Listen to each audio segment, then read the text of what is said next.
Select 100% അവർ already select ആയിരിക്കും.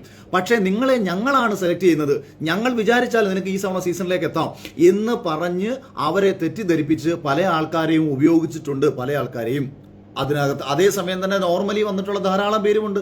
കാരണം ഈ സെലക്ട് ചെയ്യുന്ന ഈ 2 പേര് വിചാരിച്ചാൽ ഒരിക്കലും മത്സരത്തിൽ സെലക്ട് ചെയ്യാൻ പറ്റത്തില്ല. ഇപ്പൊ എന്നെ കഴിഞ്ഞ സീസണിൽ ഇന്റർവ്യൂ ചെയ്തതിനു ശേഷം ഇതൊരു കക്ഷി എന്നെ ഒരു കാരണവശാലും എടുക്കണ്ട എന്ന് പുള്ളി പറഞ്ഞു.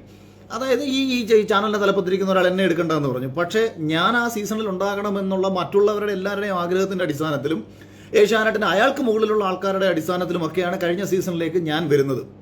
പിന്നെ ഈ ഇദ്ദേഹം വിചാരിച്ചൊരു കാര്യം എന്ന് പറയുന്നത് എന്നെ ഒരു വില്ലനാക്കി ചിത്രീകരിക്കാം, പുള്ളിക്ക് താല്പര്യമുള്ള മറ്റൊരു മത്സരാർത്ഥി ഉണ്ടല്ലോ, ആ മത്സരാർത്ഥിക്ക് വേണ്ടിയിട്ട് വില്ലനായ അഖിൽമാരെ അകത്തേക്ക് കയറ്റിവിടുന്നു, മറ്റൊരു ഹീറോയിനോ ആയി മാറുന്നു.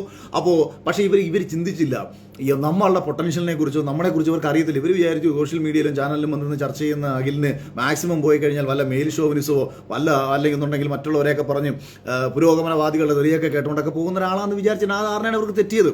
എന്നാലും ചെയ്യാൻ പറ്റുന്നത് മാക്സിമം ചെയ്തു. ആദ്യ ആഴ്ച മുതൽ ചെയ്യാൻ പറ്റുന്ന മാക്സിമം ഞാനുമായിട്ടുണ്ടായിട്ടുള്ള കാര്യങ്ങൾ ഞാൻ നാളിതുവരെയും പറഞ്ഞിട്ടില്ല, അതും എനിക്ക് വ്യക്തമായിട്ടറിയാം. അതുകൊണ്ട് എടുത്ത് ഞാൻ പറയുന്നു, ഈ ബിഗ് ബോസിൽ വന്നു പോയിട്ടുള്ള ഒരു സ്ത്രീകളെയും ആക്ഷേപിച്ചോ അധിക്ഷേപിച്ചോ സംസാരിച്ചതല്ല.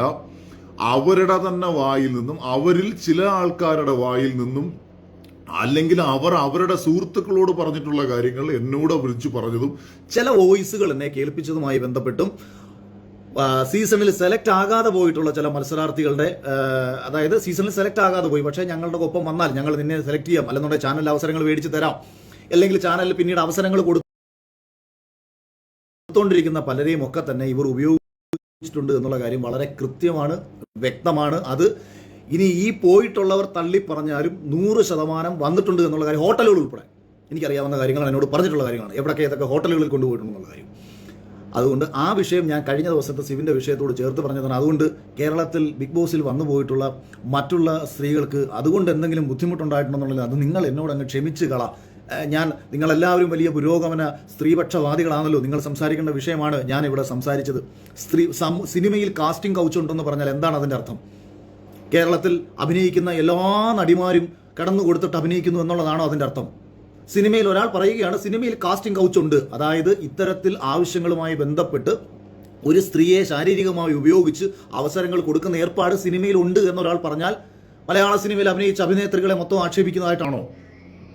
ഇപ്പോൾ ഞാൻ ഇട്ട വീഡിയോയുടെ ഇടയിൽ വന്ന് സെറീന എന്നെ സപ്പോർട്ട് ചെയ്തു. സെറീന കഴിഞ്ഞ എന്നെ കുറച്ചു മുമ്പ് വിളിച്ചിട്ട് ഭയങ്കര വിഷമത്തോടെ സംസാരിച്ചു, ചേട്ടാ അതെ എന്നെ ആക്ഷേപിച്ചുകൊണ്ട് കുറേ ആൾക്കാർ വരുന്നു. സെറീനയ്ക്ക് എന്തെങ്കിലും നെഗറ്റീവ് പറ്റിയിട്ടുണ്ടെന്നുണ്ടെങ്കിൽ അത് സംസാരിക്കാനുള്ള ആത്മധൈര്യവും ആത്മബോധവും അവൾക്കുണ്ട്. അത് ഞാൻ എന്നിലൂടെ പറയേണ്ട കാര്യമൊന്നുമില്ല. അപ്പോൾ അതിനെ അവളെ ആക്ഷേപിച്ചുകൊണ്ട് കുറച്ച് ആൾക്കാർ പറയുന്നു അവളെന്തോ വിക്റ്റിമാണെന്നും പറഞ്ഞുകൊണ്ട് കുറേ പോസ്റ്റുകളൊക്കെ ഇറക്കിയത് കൊണ്ടൊക്കെയാണ്. പിന്നെ ദിയാസാന ഫേസ്ബുക്കിൽ ഒരു പോസ്റ്റ് ചെയ്തിരിക്കുന്നു. ഒന്നാമത്തെ കാര്യം, ഇത് എഴുതുന്നത് എന്താണ്, പറയുന്നത് എന്താണ്, അത് വായിച്ചാൽ മനസ്സിലാക്കാത്ത ആൾക്കാരുടെ ഒരു കുഴപ്പമാണ്. പറഞ്ഞത് കൃത്യമായിട്ട് മനസ്സിലാക്കിയിട്ടല്ല പറഞ്ഞത്. അതുകൊണ്ട് ജനറലൈസ് ചെയ്തിട്ടല്ല, ഇത്തരം ആക്ഷേപങ്ങൾ നേരിടുന്നുണ്ട്. ഇത്തരം കാര്യങ്ങളുമായി, ഇത്തരം ചൂണ്ടയുമായി ബന്ധപ്പെട്ട് ഈ ചൂണ്ടയും ഇട്ടുകൊണ്ട് ഇവന്മാർ ഇറങ്ങുന്നുണ്ട്. 2, കഴിഞ്ഞ സീസണിൻ്റെ മധ്യത്തിൽ നമ്മുടെ റോബിൻ രാധാകൃഷ്ണൻ പുറത്തിറങ്ങിയിട്ട് എന്തോ ഷോയ്ക്കെതിരെ പറഞ്ഞു. റോബിൻ എന്തോ ഈ പറഞ്ഞത്? റോബിൻ പറഞ്ഞത് ഞാൻ പറഞ്ഞത് ആനയും ആടും തമ്മിലുള്ള വ്യത്യാസമുള്ള കാര്യങ്ങളല്ലേ. റോബിൻ പറഞ്ഞത് ഷോയ്ക്കെതിരെയാണ്. എനിക്ക് ഷോയുമായി ബന്ധപ്പെട്ട് എനിക്ക് ഒരു എതിരഭിപ്രായങ്ങളും ഇല്ല. ഞാൻ ഒരിടത്ത് പോലും ഷോയുടെ സ്വഭാവത്തെക്കുറിച്ചോ ബിഗ് ബോസ് എന്ന സീസണെ കുറിച്ച്, ഞാൻ സീസൺ 6 മാറി പുഴുത്തുകൊണ്ടിരിക്കുന്ന ഒരു ഷോ ആണ് എന്ന് ഞാൻ പറഞ്ഞത് മാത്രമാണ്. അതായത് ഇനി ലോകത്തൊരിക്കലും ബിഗ് ബോസ് ഇറക്കരുതെന്നൊന്നും അല്ല എൻ്റെ അഭിപ്രായം. എനിക്ക് ബിഗ് ബോസിനെ കുറിച്ച് എതിരഭിപ്രായമില്ല.